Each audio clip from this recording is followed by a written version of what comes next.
The monitoring station floated silently in the darkness of space, its sensors constantly scanning the void for any sign of danger. Inside, hundreds of aliens from dozens of different species worked at their stations, watching over the peaceful sectors of the galaxy. The station orbited Viridian Prime, one of the most beautiful worlds in known space, where the Galactic Council held their meetings and made decisions that affected trillions of lives. On this particular day, everything changed. A young Kelthera named Theska sat at her console, her three-fingered hands moving across the holographic display. The Kelthera were a gentle species, tall and slender with pale blue skin that seemed to glow faintly in dim light. They were known across the galaxy for their art, their music, and their philosophy. They had never fought a war in their entire recorded history. Violence was foreign to them, something they read about in ancient texts but never experienced. The alarm that suddenly blared through the station made Thessica jump from her seat. Her large eyes widened as she read the incoming message. Her hands trembled as she forwarded it to the council chambers. Within minutes, the council room was filled with representatives from every major species in the galaxy. They stood on elevated platforms arranged in a circle, each platform holding delegates from different worlds. The Zentari, with their crystalline bodies that refracted light into rainbow patterns. The Morphians floating in containment fields because their gaseous forms couldn't survive in standard atmosphere. The Quinn, insectoid beings with 4 arms and compound eyes. Dozens of others all watching the holographic display at the center of the room. The message played for everyone to see and hear. This is Elder Council of Kelthera Prime. We are under attack. The Vorzan swarm has entered our system. They have already consumed the outer colonies. Millions are dead. We have no military, no weapons, no way to fight. Please, anyone who can hear this, we need help. We are dying. The message ended, but the room remained silent. Everyone knew about the Vorzan swarm. They were nightmares made real. A parasitic species that moved from world to world like locusts. They consumed everything in their path, not just food and resources, but entire civilizations.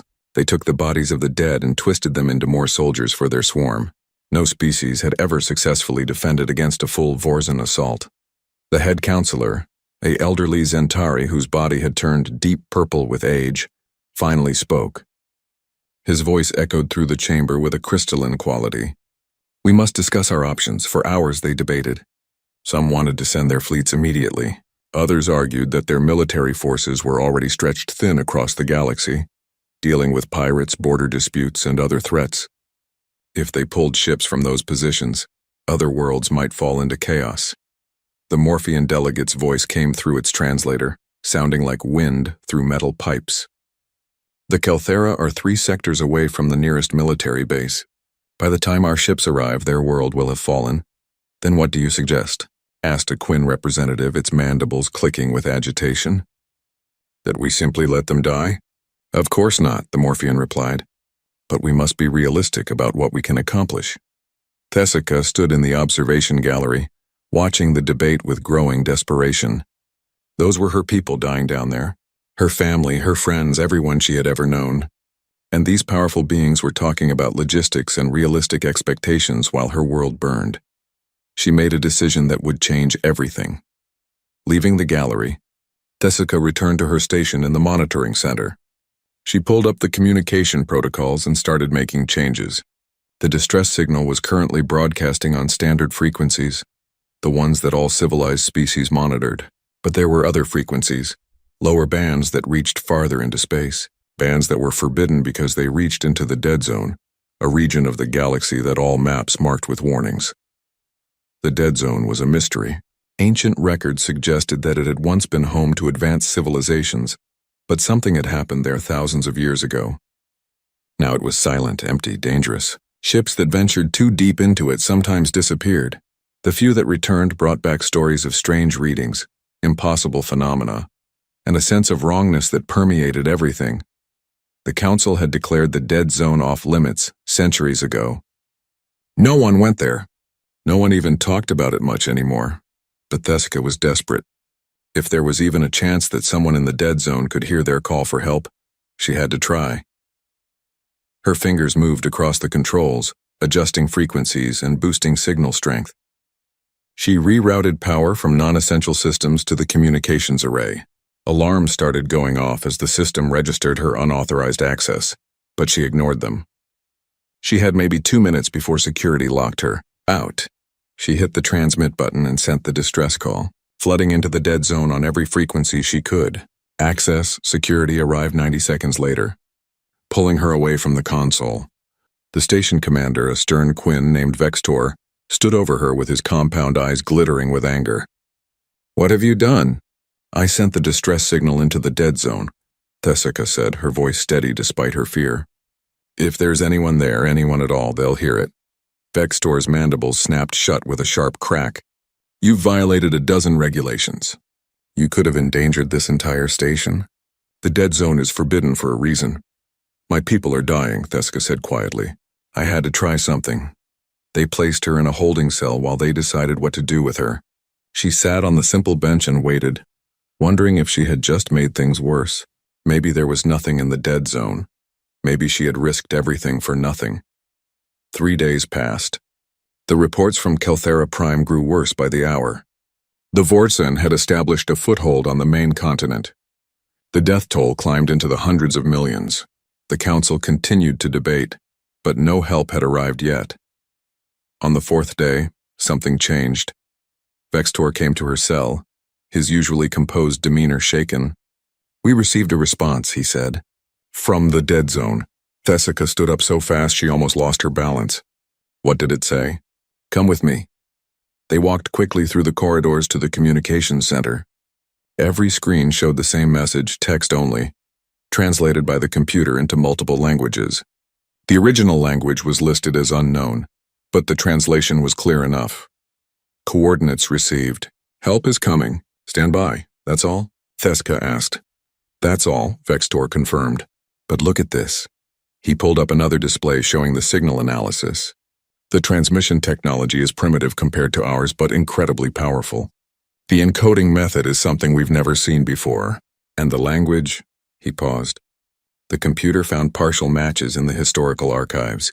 Very old records from before the council was formed. "What species sent it?" Thessica asked. "Unknown. But there's a reference in the ancient texts. A species that was marked as dangerous. A warning that they should never be contacted." Vextor's voice dropped lower. "The file designation is Humanity Class 5 Predator Species Origin, Sol System 3rd Planet." The words sent a chill through Thessica's body. In galactic classification, Class 5 was the highest level of predator designation. Most species were Class 1 or 2, omnivores or herbivores with some defensive capabilities. Class 3 predators were rare and usually avoided. Class 4 predators were considered extremely dangerous. There were only 3 species in the entire galactic record classified as Class 5.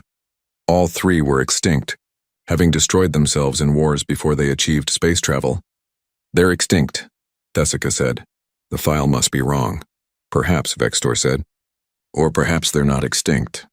Perhaps they've been in the dead zone all this time." The council called an emergency session. They stood in their circle again, but now there was fear in the air mixing with the desperation. The message from the dead zone played over and over. "We cannot allow a Class 5 predator species to enter council space," said the Zentari head counselor. "The danger is too great." "The Kelthera are dying right now," argued a small delegate from the preen species, her feathers ruffling with emotion. "If these humans can help them, we should let them try." "And if they decide to stay?" asked the Morphean. "If they decide that our space looks inviting, we would have invited wolves into the flock." The debate raged for hours, but ultimately, it didn't matter what the council decided. On the 6th day after Thessica sent her message, 3 ships dropped out of faster-than-light travel at the edge of Kelthera space. They appeared on every sensor in the system simultaneously, impossible to miss. The ships were like nothing anyone had ever seen before.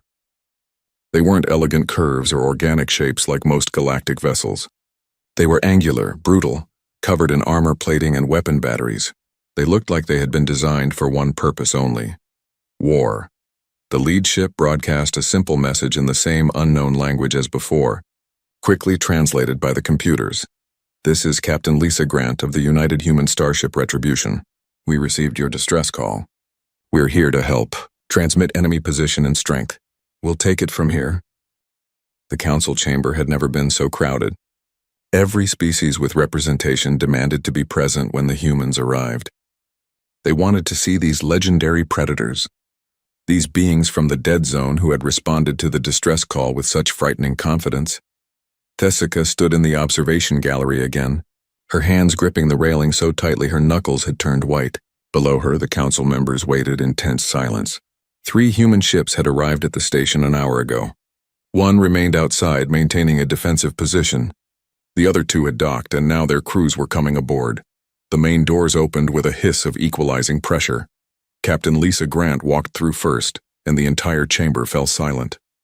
She was tall for her species, perhaps 6 feet in human measurements, with dark hair pulled back in a tight style that emphasized the angular lines of her face. But it was her eyes that caught everyone's attention. They were forward-facing, set deep under a prominent brow, and they moved constantly, scanning everything, assessing, calculating. Predator's eyes. Behind her came Commander Jake Morrison, shorter and broader, with scars visible on his hands and neck. Then came 4 others, all wearing dark blue uniforms that seemed designed for function rather than appearance.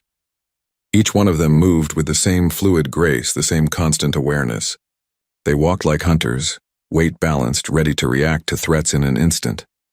The head counselor stepped forward, his crystalline body refracting the chamber's light into nervous patterns. Captain Grant, welcome to Viridian Prime. I am Counselor Vexthar. We appreciate your response to the distress call, but we must discuss protocols before any military action can be taken. Grant stopped a few feet from the counselor. Her expression didn't change. How long will these discussions take? Several days at minimum. We must establish rules of engagement, coordinate with our own military forces, ensure that proper procedures are followed. The Kelthera don't have several days, Grant said flatly. According to our scans, the Vorzan have already consumed 40% of their main population centers. At their current rate of advance, the planet will be completely overrun in 72 hours. Nevertheless, there are procedures that must be followed. We cannot simply allow unknown military forces to operate in Council space without proper oversight. Grant's jaw tightened slightly. It was a small movement, but every alien in the room noticed it. There was something dangerous in that tiny display of tension. Let me be very clear, Counselor. We came here because someone asked for help. We didn't come for debates or committee meetings. We came to fight. Morrison stepped forward, his voice calmer but no less firm. Perhaps we could provide you with our tactical assessment while these discussions continue. That way you'll understand what we're dealing with. Vexthar hesitated, then nodded. Very well. Please proceed. Morrison activated a holographic display from a device on his wrist. The image showed the Kelthera system in detail, with thousands of red dots swarming around the main planet. The Vorzan have committed approximately 50,000 bioships to this assault. Their ground forces number in the hundreds of millions. They've established 3 primary hive nodes on the surface, here, here, and here. The council members studied the display with growing horror. Those numbers were far worse than their own intelligence had suggested. How do you propose to fight such overwhelming numbers? Asked the Morphean delegate. Grant smiled, but there was nothing friendly in the expression. The same way we've always fought. We hit them harder than they hit us. But surely you're outnumbered hundreds to 1, said a preen representative. We're used to that, Morrison said. Humans have been outnumbered in every major conflict in our history. We learned to compensate. Tessica found herself moving down from the observation gallery, drawn by curiosity and desperation. She needed to know if these beings could really save her people. As she approached, Grant's eyes locked onto her immediately. Those predator eyes tracked her movement across the chamber. You're Kelthera, Grant said. It wasn't a question. Yes, my name is Tessica. I sent the distress signal into the dead zone. Something in Grant's expression softened slightly. You saved your species by doing that. It took courage to reach out to the unknown. Can you really help us? Tessica asked quietly. Can you stop the Vorzan? Yes, Grant said with absolute certainty. We can stop them. We will stop them. How can you be so sure? Morrison answered this time. Because we've fought things like the Vorzan before. Different names, different forms, but the same basic concept. Overwhelming swarms that rely on numbers and shock tactics. We know how to break them. Vexthar interrupted. Captain Grant, I must insist that you wait for proper authorization before taking any military action. The Council needs time to evaluate the situation and make an informed decision. Grant turned to face the counselor fully. When she spoke, her voice was cold enough to freeze hydrogen. Counselor, with all due respect, we didn't travel across the galaxy to watch a committee debate while people die. We're moving to engage the Vorzan in 6 hours. You can authorize it or you can try to stop us. But I should warn you, trying to stop us would be a mistake. Is that a threat? Vexthar demanded, his body flashing with agitated colors. It's a fact, Grant replied calmly. We came here to help. That's what we're going to do. Whether you want us to or not. The chamber erupted in chaos. Half the delegates were shouting at Grant, demanding that she respect council authority. The other half were arguing among themselves about what should be done. But the humans stood perfectly still in the center of the storm, unmoved by the uproar around them. Thessica watched them and saw something that chilled her blood. These humans weren't afraid of the council's anger. They weren't intimidated by being outnumbered or surrounded by dozens of alien species. They stood there calmly, confidently, like they knew exactly how dangerous they were and didn't care who knew it too. After several minutes of chaos, Vexthar finally restored order. Captain Grant, I cannot authorize military action without a full council vote. That will take at least 2 days. Then we'll proceed without authorization, Grant said. She turned to leave, her crew falling into formation behind her. If you do this, you'll be violating council space, Vexthar called after her. Grant stopped at the doorway and looked back. Counselor, every second you spend arguing is another 100 Kelthera dead. I've got a job to do and I'm going to do it. You can file whatever complaints you want afterward, assuming there's anyone left alive to file them with. She left and her crew followed. The doors closed behind them with a final hiss. The council chamber dissolved into arguments again. Some delegates wanted to send their own ships to intercept the humans. Others argued that would be suicide. Still others suggested they should just let the humans try and hope they failed quickly, so the council could maintain some appearance of authority. Thessica slipped out of the chamber and ran after the humans.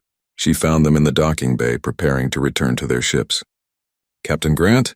Grant turned, one eyebrow raised slightly. Yes, I want to come with you. To Kelthera Prime. Those are my people down there. I need to be there. It's going to be dangerous, Morrison warned. Very dangerous. We're going into a combat zone. I don't care, Thessica said firmly. I sent that distress signal. I called you here. I need to see this through. Grant studied her for a long moment, those predator eyes seeming to look straight through her. Finally, she nodded. All right. But you follow orders, you stay out of the way, and you do exactly what we tell you. Understood? Understood. Welcome aboard the Retribution.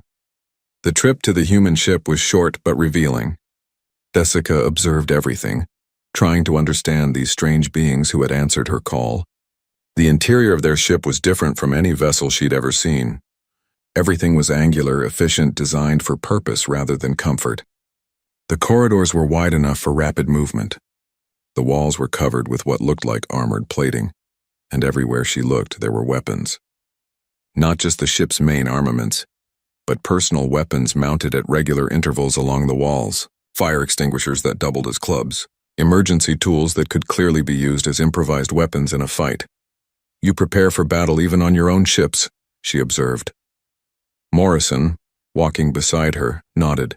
We prepare for everything. Hope for the best, plan for the worst. It's kept us alive this long.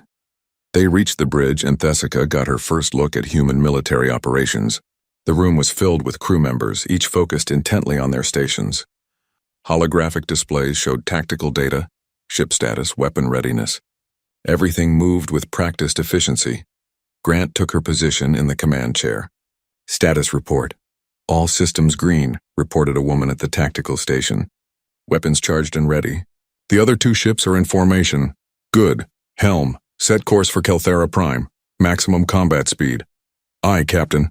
The ship lurched slightly as it accelerated. On the main view screen, Thessica could see the other 2 human vessels moving into flanking positions. They looked like arrows aimed at a target, deadly and precise. Captain, called out another crew member from the communications. The 3 human warships dropped out of faster-than-light travel at the edge of the Kelthera system, and every sensor on every ship immediately registered the horror that waited for them. Thousands of Vorzan bioships filled the space around Kelthera Prime like a swarm of angry insects. They were living vessels grown rather than built, with pulsing organic hulls and weapon ports that leaked caustic fluids into the void. Each one was unique, twisted into disturbing shapes by the Vorzen hive mind. Some looked like massive insects with wings made of bone and chitin. Others resembled deep-sea creatures, all tentacles and gaping mouths. All of them were designed for one purpose, to consume and destroy. On the planet's surface, the situation was even worse. Entire continents glowed red on the thermal scans, burning from Vorzen attacks. Millions of the parasitic drones swarmed across the landscape, consuming everything organic they encountered and converting it into more soldiers for their endless army. Thessica stood on the bridge of the Retribution, staring at the view screen in horror. "There are so many," she whispered. "How can you possibly fight all of them?" Captain Lisa Grant sat in her command chair, studying the tactical displays with calm focus. If she was intimidated by the overwhelming numbers, she didn't show it. "We don't have to fight all of them," she said. "We just have to break their coordination. Kill the queen and the swarm collapses." "The Vorzen don't have queens," Thessica said. "They're a hive mind. Every drone is connected to every other drone." "Then we break the hive," Grant replied simply. She tapped commands into her chair's armrest. "All ships, this is Grant. Execute Battle Plan Alpha. Target the hive nodes on the surface first. We clear the planet, then we deal with the fleet." "Captain," called out Lieutenant Pete Crawford from the tactical station, "the Vorzen fleet is moving to intercept. 20,000 bioships inbound, closing fast." "Good," Grant said with a cold smile. "That means they know we're dangerous. Weapons, arm all missile batteries. Target the largest concentrations. Fire when ready." "Aye, Captain." Firing.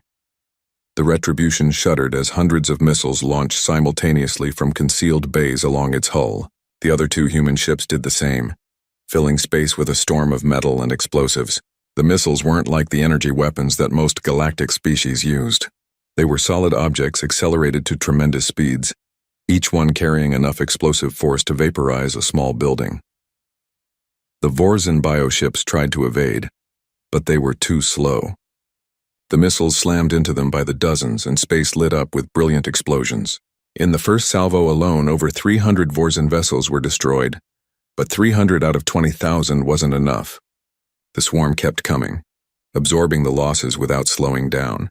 They returned fire with bioweapons, launching organic projectiles that writhed and pulsed with sickly bioluminescence. "Evasive maneuvers," Grant ordered. "Don't let those things touch us. If Vorzen biomatter gets on the hull, it'll start eating through the armor." The Retribution rolled and accelerated, moving with an agility that shouldn't have been possible for a ship its size. The other human vessels did the same, weaving through the incoming fire with practiced precision. Most of the Vorzen projectiles missed. The few that connected splashed harmlessly against energy shields that flared bright blue on impact. "Shields holding at 90%, reported a crew member from the engineering station. "Railguns. Target their propulsion systems," Grant commanded. "Slow them down." New weapons emerged from the Retribution's hull. These were different from the missiles, long barrels that crackled with electromagnetic energy. When they fired, there was no visible projectile, just a brief distortion in space, and then Vorzen bioships started exploding as tungsten rounds traveling at significant fractions of light speed tore through their organic hulls. Commander Jake Morrison stood beside Grant's chair, coordinating the battle. "We're taking out about 50 vessels per minute, Captain. At this rate, we'll clear the immediate area in 6 hours." "Not fast enough," Grant said. "The planet doesn't have 6 hours. Launch the drop pods." Morrison nodded and tapped his communicator. "All Marine units, this is Morrison. You are authorized for immediate deployment. Get down there and secure the hive nodes." Deep in the Retribution's cargo bay, Lieutenant Amy Walsh finished checking her armor seals. Around her, 200 Marines prepared for combat in grim silence. Each one wore powered armor, bulky suits of advanced composite materials that enhanced strength, provided protection, and integrated weapon systems directly into the user's nervous system. "Listen up," Walsh called out, her voice amplified through the external speakers. "We've got 3 hive nodes on the surface. Alpha Team takes the northern node. Bravo Team takes the eastern node. Charlie Team takes the southern node. Our job is simple. Get in, destroy the nodes, and kill everything that tries to stop us." She sealed her helmet and felt the armor systems come fully online. Heads-up displays appeared in her vision, showing tactical data, weapon status, and vital signs for every Marine in her unit. "Drop pods launching in 30 seconds. Check your gear one last time. The Marines moved with efficient speed, performing final equipment checks. These were veterans, men and women who had fought in dozens of battles across human space. They knew what was coming and they were ready for it. The floor beneath them opened, revealing the launch tubes. Each Marine stepped into a drop pod, a one-person vehicle designed to survive atmospheric entry and deliver its passenger directly into a combat zone. The pods were cramped, uncomfortable, and had a reputation for rough landings. The Marines called them coffins as a dark joke. Walsh climbed into her pod and felt the harness lock around her armored body. All units sound off. One by one, the Marines reported ready. 200 voices confirming they were prepared to dive into hell. "Drop pods away," came Morrison's voice over the comm. The pods launched, accelerating toward the planet's surface with brutal force. Walsh felt the G-forces pressing her deep into the harness despite the armor's compensation systems. Through the small viewport, she could see the other pods around her, all of them trailing fire as they hit the atmosphere. The Vorzan noticed the pods immediately. Bioships broke off from the main swarm to intercept, firing their organic weapons at the falling Marines. Some pods were hit, spinning off course or exploding in midair, but most made it through, protected by ablative heat shields and electronic countermeasures. Walsh's pod slammed into the ground with an impact that would have killed an unarmored human. Her combat suit absorbed most of the shock, but she still felt her teeth rattle. The pod's front panel blew away explosively, and she was out and moving before the debris hit the ground. Around her, the other Marines were emerging from their pods, forming up into combat formations with practice speed. The landscape was a nightmare. What had once been a beautiful city full of Kelthera architecture was now a twisted hellscape of organic corruption. Vorzan biomass covered everything, pulsing and writhing like the flesh of some vast creature. Buildings had been partially consumed, their walls covered in the same corrupting material. And everywhere, there were drones. The Vorzan foot soldiers came at them in a massive wave. Thousands of twisted creatures that had once been various species but were now just shells animated by the hive mind. Some walked on 2 legs, others on 4 or 6. Some had weapons grafted onto their bodies, organic cannons that fired acidic projectiles. All of them moved with the same mindless purpose: destroy the invaders, contact. Walsh shouted, "Open fire!" The Marines responded immediately. Their weapons were a mixture of technologies, combining conventional firearms with more exotic systems. Assault rifles spat out armor-piercing rounds at tremendous rates of fire. Plasma casters sent superheated bolts into the swarm. Grenade launchers lobbed explosives that detonated with devastating effect. The Vorzan drones ran straight into the fire, absorbing casualties that would have broken any normal army. But for every drone that fell, 2 more took its place. They climbed over the bodies of their dead without hesitation, driven forward by the hive mind's single-minded determination. "They just keep coming," shouted one Marine, a young man named Corporal Danny White. "Then we keep killing them," Walsh shouted back. She triggered her armor's integrated flamethrower, sending a stream of burning chemicals into the approaching horde. The drones caught fire but didn't stop, continuing their advance even as their corrupted flesh burned away. This was the kind of fighting that the peaceful galactic species couldn't comprehend. This was warfare at its most brutal and primitive, stripped of all the civilized conventions and reduced to simple survival. Kill or be killed. No quarter asked, none given, and the humans were very good at it. The Marines advanced through the city in disciplined formation, using buildings for cover, coordinating fire, covering each other's movements. They had done this before, not against the Vorzan specifically, but against countless other enemies on countless other worlds. The tactics were universal. The discipline was ingrained. The will to survive and win was absolute. Walsh reached the hive node first, a massive pulsing structure that had grown from the remains of what looked like it had been a government. 3 weeks after the battle, Kelthera Prime was slowly returning to life. The Vorzan corruption had been burned away, leaving scars that would take years to heal, but the planet was free. Survivors emerged from their shelters, blinking in sunlight they thought they'd never see again. The death toll was staggering. Nearly 2 billion Kelthera had died, but 3 billion had survived. Without the humans, all 5 billion would have been lost. Theska walked through the temporary human base that had been established outside what remained of the capital city. The base was a stark contrast to Kelthera architecture, where her people built with flowing curves and artistic expression. the humans built with right angles and practical efficiency. Every structure served a clear purpose. Nothing was wasted on decoration. She was looking for Sergeant Kyle Peters, one of the Marines who had fought in the ground campaign. Over the past weeks, she had gotten to know several of the humans, trying to understand these strange beings who could switch so easily between deadly violence and gentle compassion. She found Peters in the recreation area, a simple tent where off-duty soldiers could relax. He was sitting at a table looking at a small device that displayed holographic images. As she approached, she could see the images were of a human family, a woman with kind eyes, 2 small children, and a 4-legged creature with fur. "Is that your family?" Theseka asked. Peters looked up and smiled. It was a genuine expression, warm and open, nothing like the cold efficiency she'd seen in his eyes during combat. "Yeah, that's my wife, Rachel. The kids are Ben and Sophie. And that's Max, our dog." "Dog?" "A domesticated animal. Descended from predators called wolves, but we bred them to be companions. Max is basically another member of the family." Peters gazed at the image with obvious affection. "I miss them. Been away from home for 8 months now."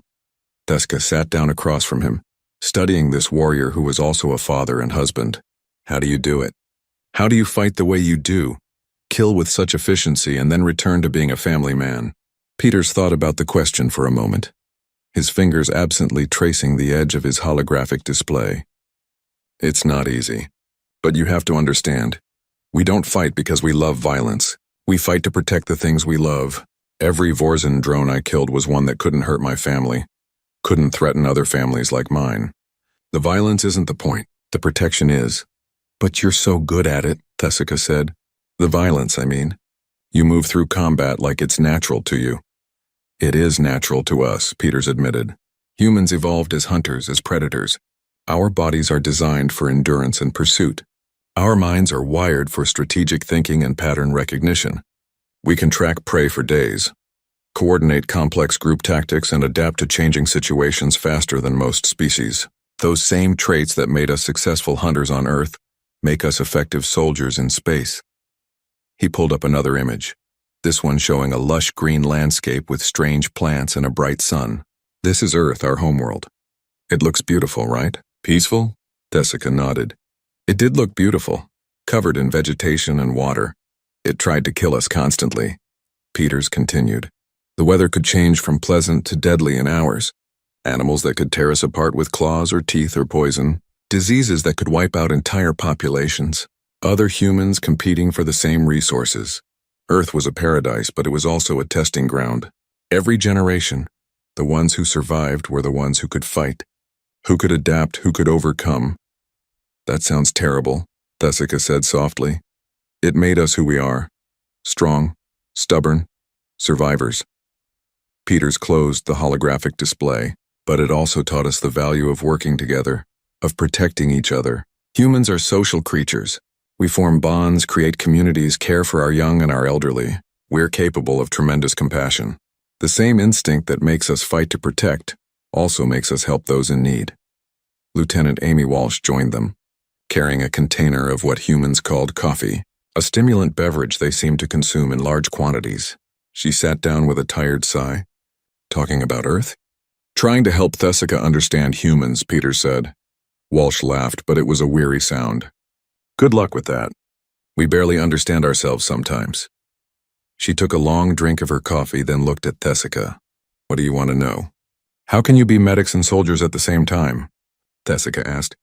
"I've watched you treat wounded Kelthera with such care, working for hours to save lives. But I also saw you fight during the battle. You killed dozens of Vorzan drones without hesitation." Walsh set down her coffee and met Theseka's eyes. "Because life is precious. Every life.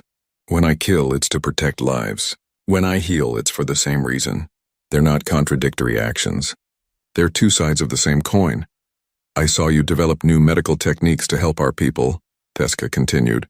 "You stayed awake for 3 days straight to save those children who were infected with Vorzan spores." "They were children," Walsh said simply.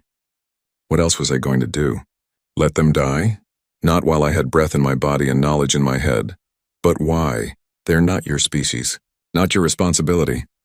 Walsh was quiet for a moment, choosing her words carefully. "There's a saying on Earth. We who have the power to act have the responsibility to act. I had the medical knowledge and the ability to help.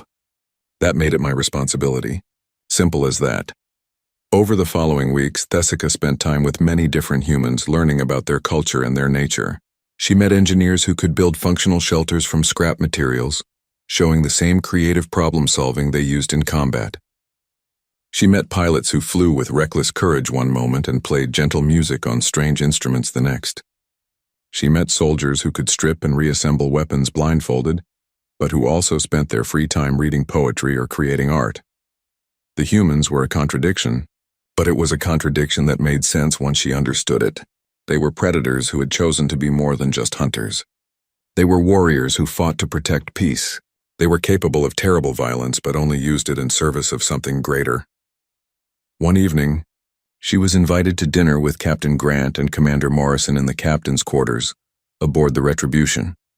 The ship was still undergoing repairs in orbit, but it remained the command center for human operations in the system. The quarters were sparse but personal. Grant had a few items on display: a photo of a woman with the same intense eyes as the captain, several books with worn covers, and a strange object that Morrison explained was a chess set, a strategy game from Earth. They ate simple food, military rations that the humans seemed to find barely acceptable, but ate without complaint. During the meal, Thessica finally asked the question that had been bothering her since the battle ended. "Why are you so good at war? I've read the reports, studied the recordings of the battle. You fought with a level of coordination and efficiency that seems impossible. Every human knew what to do without being told. You adapted to situations in real time. You never panicked, never broke formation, never surrendered even when the odds were against you. How?" Grant set down her fork and leaned back in her chair. "Because we've had a lot of practice." "Too much practice, really?" "I don't understand," Morrison jumped in. "Humans have been fighting wars for our entire recorded history. We fought over resources, territory, ideology, religion, and sometimes just because we couldn't figure out how to stop fighting. It's not something we're proud of, but it's our history. We fought with sticks and stones," Grant continued, "then with swords and spears, then with guns and cannons, then with aircraft and tanks, then with nuclear weapons that could destroy entire cities in seconds. We've experienced every type of warfare imaginable, and we've learned from all of it. We also nearly destroyed ourselves," Morrison added grimly, "several times. We came within minutes of global nuclear war more than once. We've seen what happens when war gets out of control, when the violence becomes the goal instead of the means." "So we learned control," Grant said. "We learned discipline. We learned rules of engagement and laws of war. We learned how to be warriors without being monsters. It took us centuries and cost us millions of lives, but we learned." Thessica was quiet, processing this information. "So all that efficiency, all that deadly capability, it comes from learning how to kill each other?" "Yes and no," Grant replied. "We learned the tactics and technology from fighting each other. But the discipline, the restraint, the ability to stop fighting when the objective is achieved, that came from wisdom gained through terrible mistakes. We know what happens when war becomes unlimited. We've seen it. We've lived it. And we've sworn never to let it happen again." "But you're still so dangerous," Thessica said. "The Council is terrified of you. Half of them want to ban humans from Council space permanently. They think you'll eventually turn on us, use your military power to conquer instead of protect." Morrison sighed.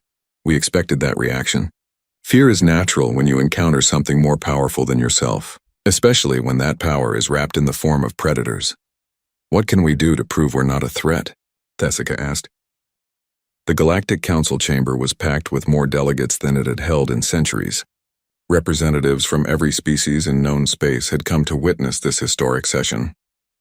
At the center of the chamber, standing on a platform normally reserved for witnesses, was Ambassador Patricia Stone, humanity's representative to the Council. Stone was a former intelligence officer, a woman in her late 50s with gray hair and sharp eyes that missed nothing. She stood perfectly still as the Council members argued around her, their voices echoing through the vast chamber. Some wanted humanity banned from Council space, others wanted formal alliances. A few brave souls even suggested integrating human military forces into the Council's defense structure. The debate had been going on for 3 hours, and Stone had said nothing yet. She simply waited, listening, analyzing, understanding the political currents swirling around her. Finally, Counselor Vexithar called for order. The crystalline being's body flashed with authoritative colors as he addressed the chamber. We have heard many arguments today, both for and against human integration into galactic society. Now we will hear from the humans themselves. Ambassador Stone, please address the council. Stone stepped forward, her movements measured and confident. When she spoke, her voice carried clearly through the chamber without being loud. Honorable council members, I've listened to your concerns. I understand your fear. You look at humanity and see predators, beings designed by evolution to hunt and kill. You're right to be cautious. That's a survival instinct, and survival instincts should be respected. She paused, letting her words sink in. But I want you to understand something about humanity. Yes, we are predators. Yes, we are dangerous. But we are also capable of choice. Every human who fought at Kelthera Prime chose to be there. They chose to risk their lives for strangers. They chose to follow rules of engagement even when breaking them might have been easier. They chose to stop fighting when the battle was won, rather than continuing to destroy. A Morphean delegate interrupted, its voice whistling through its translator. Choice is easy when the outcome benefits you. How do we know you won't choose violence when it serves your interests? You don't, Stone replied honestly. You can't know that about any species, including your own. The question isn't whether we might choose violence. The question is whether we've demonstrated the wisdom to choose violence only when necessary. I believe our actions at Kelthera Prime speak to that. One action doesn't establish a pattern, said a Zentari counselor. You're right, Stone agreed, which is why we're proposing a trial period. Allow humanity to establish embassies in council space. Allow us to participate in defense agreements on a voluntary basis. If we prove untrustworthy, you can always revoke our access. But if we prove ourselves, then we can discuss full integration. The debate continued for several more hours, but eventually, a vote was called. The result was narrow, but it was enough. Humanity would be granted provisional status in the Galactic Council, with full membership to be reconsidered in 5 years based on their conduct. Stone allowed herself a small smile as the vote was announced. It was a beginning, but while the politicians debated, events across the galaxy were moving faster than laws and treaties could keep up with. 3 months after the vote, a Vorzan revenge fleet assembled in deep space, far from any monitored systems. The hive mind had been damaged by the loss at Kelthera Prime, but not destroyed. Now it was angry, and it had decided to strike at the beings who had hurt it most, the humans. The Vorzan fleet numbered in the tens of thousands of bioships, the largest force they had ever assembled. Their target was Earth itself, the human homeworld. They would consume it completely, leaving nothing but dead rock and twisted organic matter. They emerged from faster-than-light travel at the edge of the Sol system, ready to sweep through the human defenses and begin their revenge. What they found waiting for them was something they had never encountered before. Earth's actual military strength. The expeditionary force that had saved Kelthera Prime was tiny compared to Earth's true defensive capabilities. Humanity had spent centuries preparing for exactly this scenario, a hostile force attacking their homeworld. Every nightmare scenario had been planned for, every contingency covered. The Vorzan fleet found itself facing a defensive grid that made the retribution look like a toy. Thousands of automated weapons platforms, each one more powerful than a full warship. Orbital defense stations with energy weapons that could cut through bioships like tissue paper. Minefields that extended for millions of kilometers. And behind all of that, Earth's actual fleet. Hundreds of warships that dwarfed the 3 vessels that had fought at Kelthera Prime. Admiral Frank Harrison commanded the defense from the orbital station Unity, watching as the Vorzan fleet advanced into the kill zone. He was an old man, with more gray hair than black and scars that told stories of a long military career. He had fought in the colony wars, the pirate conflicts, and the border skirmishes that had defined humanity's expansion into space. He knew war better than most people knew peace. All stations report ready. Admiral, said his tactical officer, Commander Julia Grant, the captain's younger sister. Hold fire until they're fully committed, Harrison ordered. I want them deep in the grid before we light them up. The Vorzan fleet continued forward, confident in their overwhelming numbers. They had destroyed thousands of civilizations. Earth would be just another conquest, another meal for their endless hunger. They were wrong. When Harrison gave the order to fire, space lit up with more firepower than the Vorzan hive mind could process. The automated platforms opened up first, thousands of railguns and missile batteries firing in perfect synchronization. The orbital stations followed, their main guns carving burning paths through the bioship formations. Then the fleet engaged, launching strike craft and firing weapon systems that the Vorzan had never seen before. The battle lasted 6 hours. When it ended, the Vorzan fleet was completely destroyed, not scattered or driven off, but annihilated. Thousands of bioships reduced to drifting debris and dying organic matter, and Earth's defenses had barely been tested. The hive mind, already damaged from previous defeats, finally fractured beyond repair. Without central coordination, the remaining Vorzans scattered across the galaxy, breaking into individual swarms that could be dealt with by local forces. The threat that had plagued the galaxy for millennia was finally, truly broken. News of Earth's victory spread through council space faster than light. The species who had debated whether humanity was too dangerous suddenly had proof of just how dangerous they were. But they also had proof that humanity could have conquered the galaxy if they wanted to. Earth's military strength was revealed to be far beyond what anyone had imagined. And yet, humanity didn't conquer anyone. The weeks following the battle saw frantic diplomatic activity. Species that had opposed human integration suddenly wanted defense pacts. Those who had supported humanity felt vindicated. And slowly, carefully, a new structure began to form. The Mutual Defense Coalition was established 6 months after the Battle of Earth. 5 species signed the founding agreement. Humanity, the Kelthera, the Preen, the Andali, and the Torvax. The terms were simple.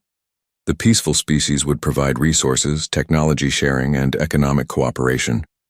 Humanity would provide military training, defense support, and rapid response to threats. Sergeant Kyle Peters found himself reassigned from active combat duty to training instructor. He stood in a facility on Kelthera Prime, facing a class of 30 Kelthera volunteers who had signed up to learn basic combat skills.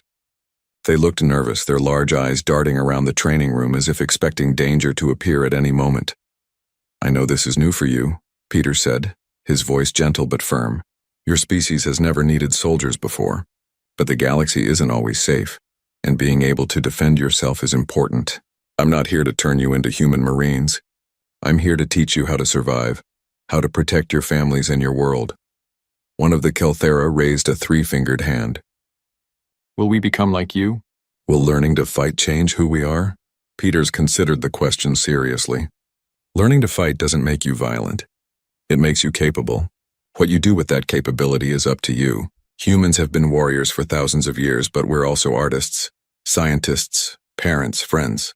The violence doesn't define us. Our choices define us." Over the following months, he worked with the Kelthera recruits, teaching them basic combat tactics, weapons handling, and most importantly, discipline. They would never be natural warriors, but they learned quickly, bringing their own strengths to the training. Their pattern recognition was excellent, allowing them to spot tactical opportunities that even Peters missed sometimes. Their teamwork was instinctive, honed by millions of years of evolution as a social species. By the end of their training, the Kelthera volunteers weren't human Marines, but they were capable defenders. They could protect their homes, evacuate civilians during emergencies, and buy time for help to arrive if needed. It was enough. Similar programs started on other coalition worlds. Humans became military advisors, trainers, and peacekeepers. They didn't impose their culture or their methods. They adapted their teaching to each species,